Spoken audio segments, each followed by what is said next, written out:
नमस्कार, टीवी 9 के digital platform पर आपका स्वागत है। आपके साथ मैं हूं मोहित मल्होत्रा।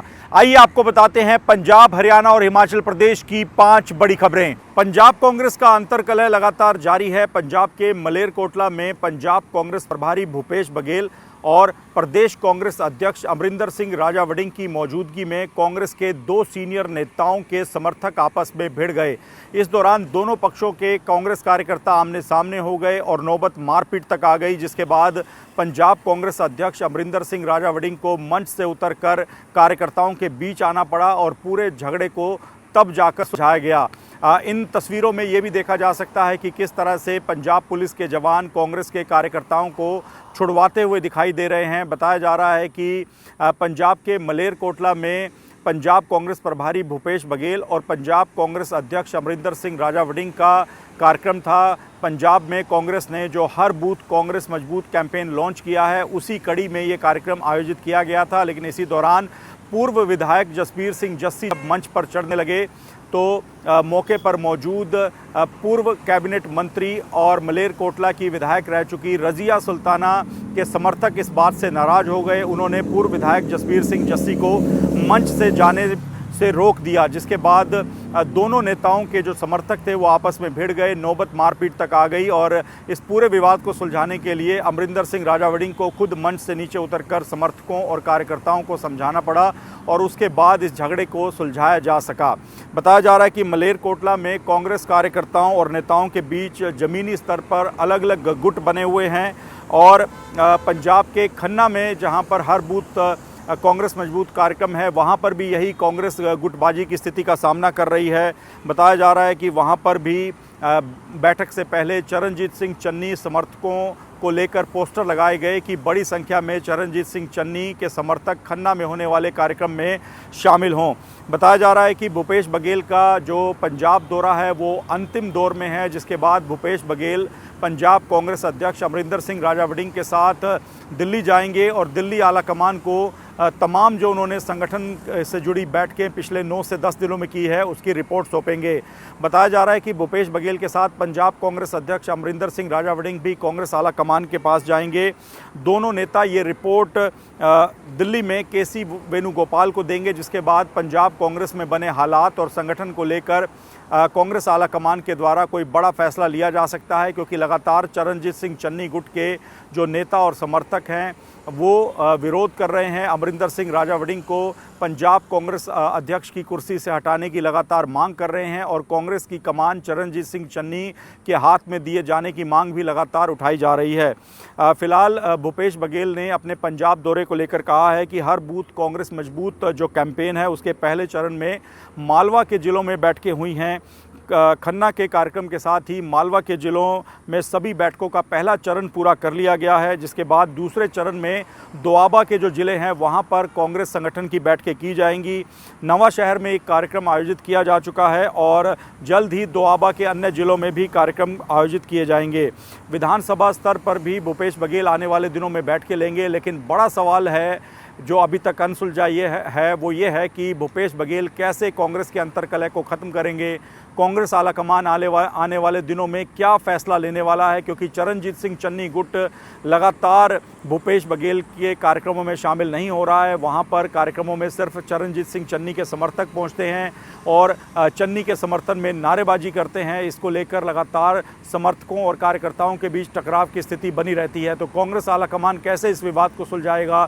भूपेश बघेल जो लगातार पिछले करीब 9 से 10 दिन के लिए पंजाब के दौरे पर थे, वो संगठन से जुड़ी बैठकों का क्या फीडबैक देंगे और उसके बाद कांग्रेस आला कमान क्या अगला कदम उठाता है, तो आने वाले दिनों में पता लगेगा। लेकिन लगातार पंजाब कांग्रेस में अंतर्कलह अभी भी बना हुआ है। ना सिर्फ चरणजीत सिंह चन्नी और अमरिंदर सिंह राजा वड़िंग गुट के समर्थक आपस में भिड़ रहे हैं, बल्कि ज़मीनी स्तर पर जो जिला स्तर पर कांग्रेस में गुटबाजी है वो भी कांग्रेस के हर बूथ कांग्रेस मजबूत कार्यक्रमों में खुलकर सामने आ रही है और मलेरकोटला की घटना इसी गुटबाजी का ही एक उदाहरण है। शिरोमणि अकाली दल के अध्यक्ष सुखबीर बादल की दिल्ली में प्रधानमंत्री नरेंद्र मोदी के साथ हुई मुलाकात के बाद लगातार पंजाब की राजनीति में चर्चा है कि क्या आने वाले पंजाब विधानसभा चुनाव के लिए बीजेपी और शिरोमणि अकाली दल एक बार फिर से गठबंधन कर सकते हैं।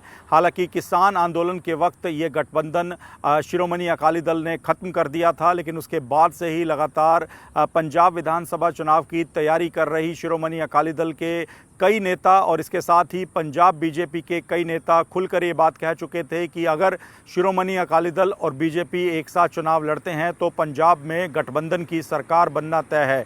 इसी वजह से माना जा रहा है कि सुखबीर बादल की प्रधानमंत्री नरेंद्र मोदी के साथ मुलाकात हुई है। हालांकि इस मुलाकात को लेकर अब तक शिरोमणि अकाली दल की तरफ से पत्ते नहीं खोले गए हैं। खुलकर मीडिया में कोई भी जानकारी सामने नहीं पेश की गई है कि इस मुलाकात में किन मुद्दों को लेकर चर्चा हुई है।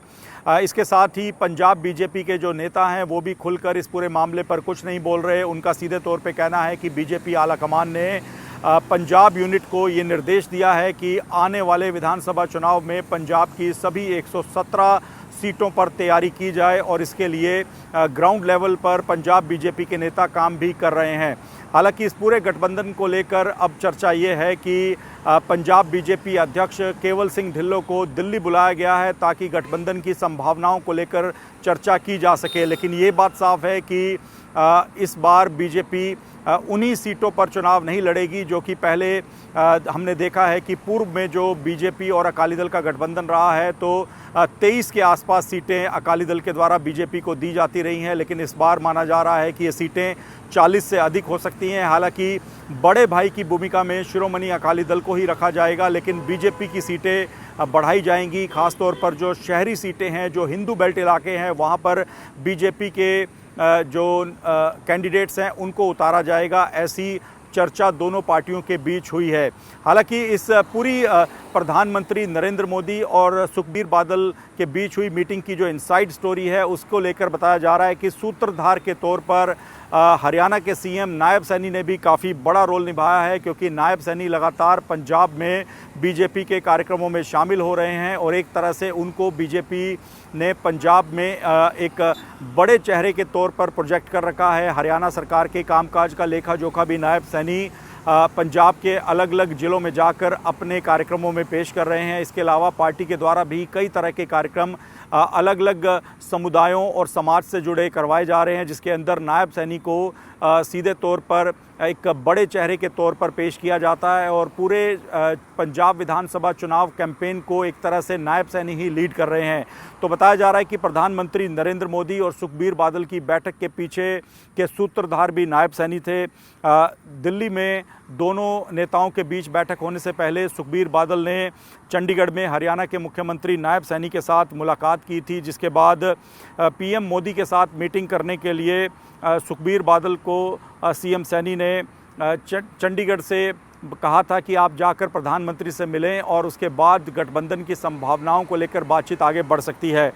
सूत्रों के मुताबिक इस मीटिंग में सुखबीर बादल और सीएम नायब सैनी ने विधानसभा चुनाव से पूर्व गठबंधन और लोकसभा में डीलिमिटेशन और महिला आरक्षण बिल पर समर्थन देने के मुद्दे को लेकर भी चर्चा की और इसके बाद ही दिल्ली से पीएमओ से सुखबीर बादल को प्रधानमंत्री नरेंद्र मोदी के साथ मीटिंग करने का वक्त मिला, जिसके बाद सुखबीर बादल की मीटिंग हो चुकी है। हालांकि बड़ी बात यह है कि अब तक शिरोमणि अकाली दल और बीजेपी के जो नेता एक दूसरे के खिलाफ बयान देते थे वो भी अब खामोश है। उनको भी लगता है कि शायद गठबंधन की संभावनाएं आगे बढ़ सकती हैं, जिसके बाद गठबंधन का पूरा खाका तैयार किया जा रहा है। जो TV9 के पास सूत्रों के हवाले से जानकारी है उसके मुताबिक 40 से ज़्यादा सीटें बीजेपी को दी जाएंगी और करीब 70 से अधिक सीटों पर शिरोमणि अकाली दल के कैंडिडेट चुनाव मैदान में उतरेंगे। अगर गठबंधन की स्थिति बनती है तो इसी फॉर्मूले को लेकर सहमति बन सकती है। ये बड़ी बात यह है कि बीजेपी का जो सर्वे है और इसके साथ ही शिरोमणि अकाली दल के नेता भी जो ज़मीनी हकीकत देख रहे हैं उनके मुताबिक सांसद अमृतपाल की पार्टी अकाली दल वारिस पंजाब दे का आधार लगातार ग्रामीण इलाकों में बढ़ रहा है और इसी वजह से जो शिरोमणि अकाली दल का सुखबीर बादल का वोट बैंक है वो लगातार टूटता जा रहा है और बीजेपी को भी लगता है कि अगर अपने दम पर चुनाव लड़ते हैं तो अभी पंजाब में सरकार बनाने के लिए काफ़ी मेहनत करनी पड़ेगी। जो सिख वोट बैंक है, पंथक वोट बैंक है, वो अभी भी बीजेपी के साथ नहीं है और जो पुराना फॉर्मूला है जिसमें कहा जाता था कि शिरोमणि अकाली दल और बीजेपी के बीच पंजाब में नाखून और मांस का रिश्ता है, कुछ उसी फॉर्मूले को आने वाले पंजाब विधानसभा चुनाव में बीजेपी दोबारा अपना सकती है। इसी वजह से शिरोमणि अकाली दल के साथ गठबंधन की बातचीत को आगे बढ़ाया जा रहा है। गठबंधन का फॉर्मूला क्या रहेगा, इसे तय करने के लिए पंजाब बीजेपी अध्यक्ष केवल सिंह ढिल्लों को दिल्ली तलब कर लिया गया है। दिल्ली में जाकर बीजेपी आलाकमान के साथ पंजाब यूनिट के अध्यक्ष केवल सिंह ढिल्लों की बैठक होगी। इससे पहले हम आपको बता दें कि बीजेपी में जो कांग्रेस को छोड़कर जो बड़े नेता आए हैं, जिसमें कैप्टन अमरिंदर सिंह हैं, सुनील जाखड़ हैं, वो भी लगातार खुलकर ये बात कह चुके हैं कि अगर पंजाब में बीजेपी को सरकार बनानी है तो अकाली दल के साथ गठबंधन करना ही होगा, इसके बिना सरकार बनना काफ़ी मुश्किल है।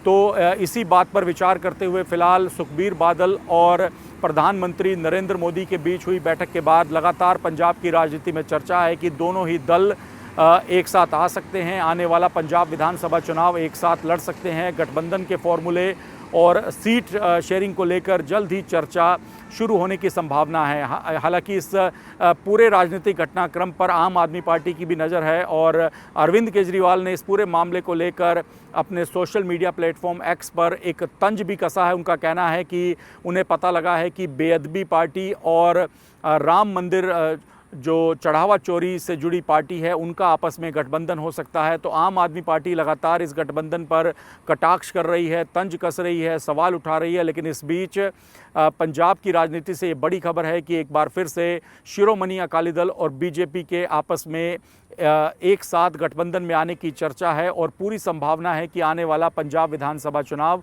दोनों पार्टियां गठबंधन के तहत ही लड़ेंगी।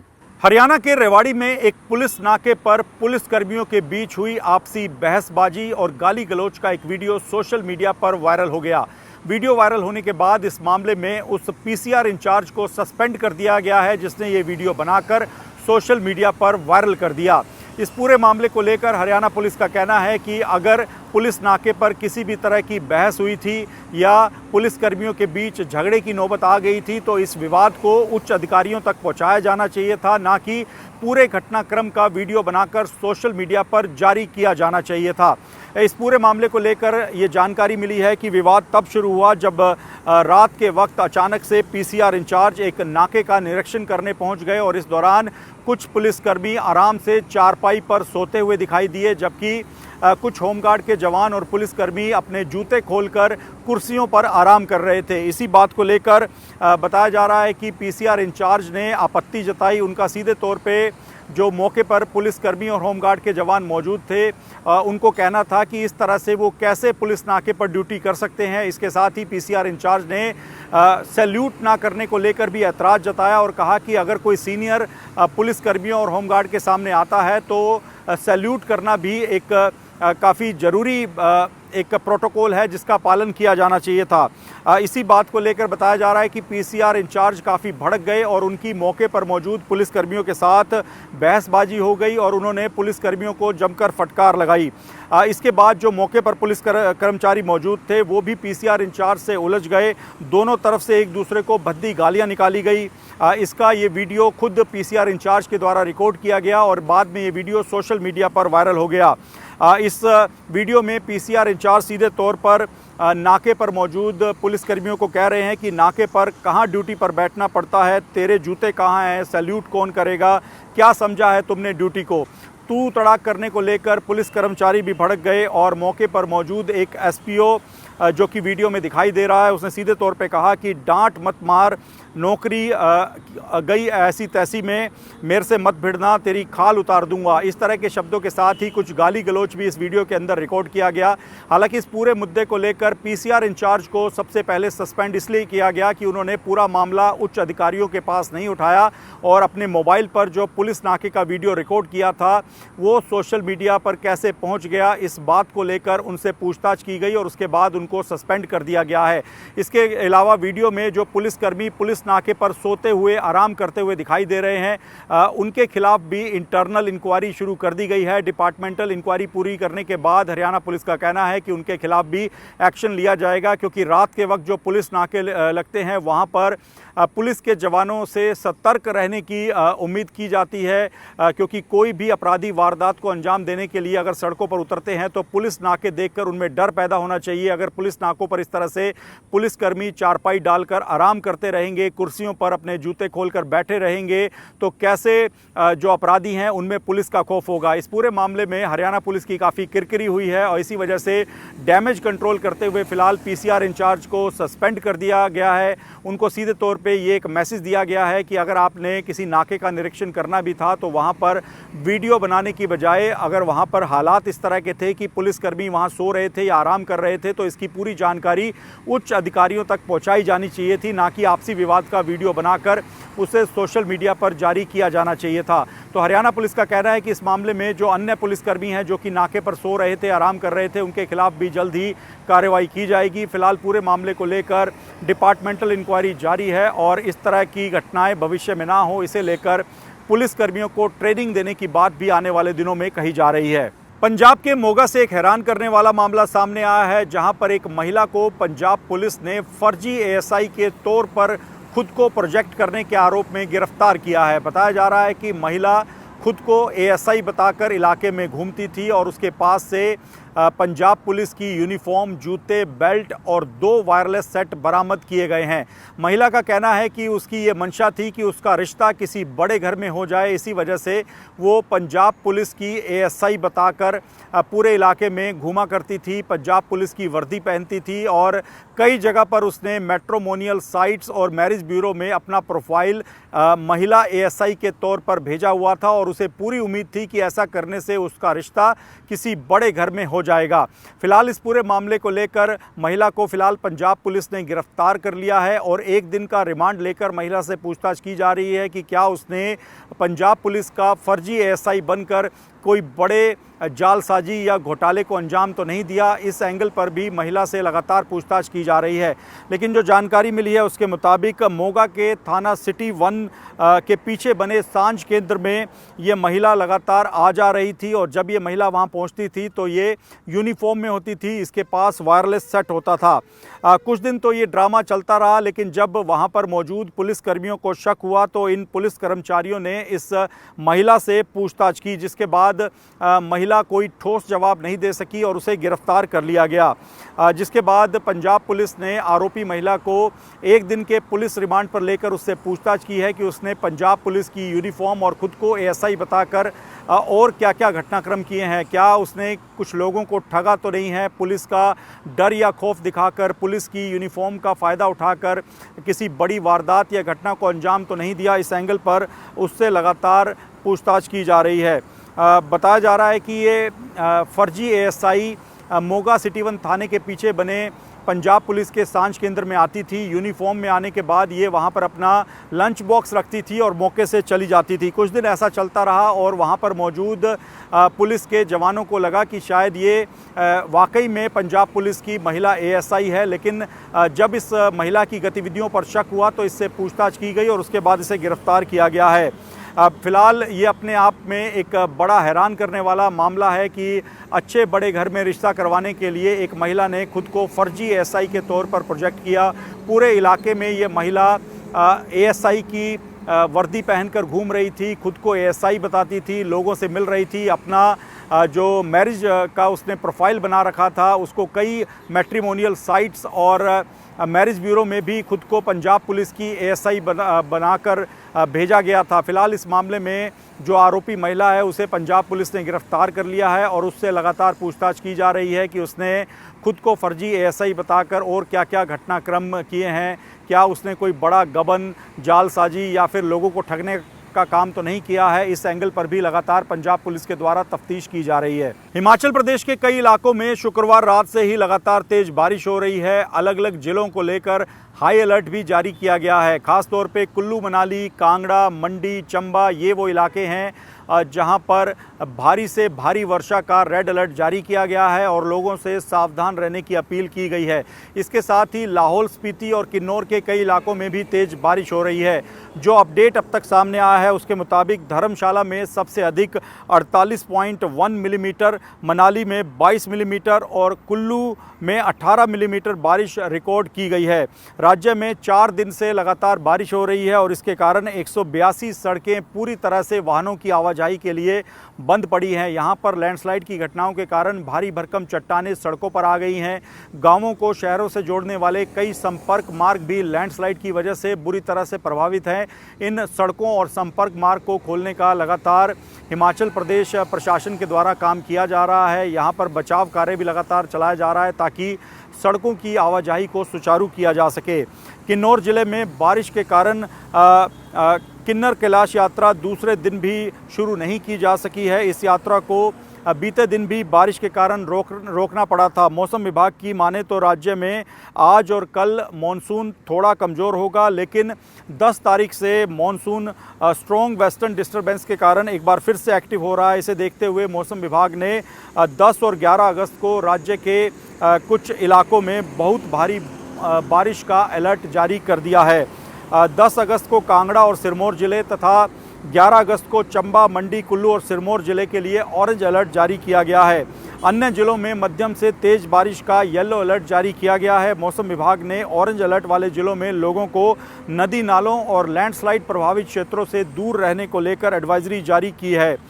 मौसम विभाग ने और भी अपडेट जारी किए हैं, जिसके तहत राज्य में 13 अगस्त तक बारिश जारी रहने का पूर्वानुमान है और अगले 48 घंटे के दौरान कुछ इलाकों में हल्की बारिश के आसार हैं, जबकि कुछ इलाकों में भारी बारिश हो सकती है।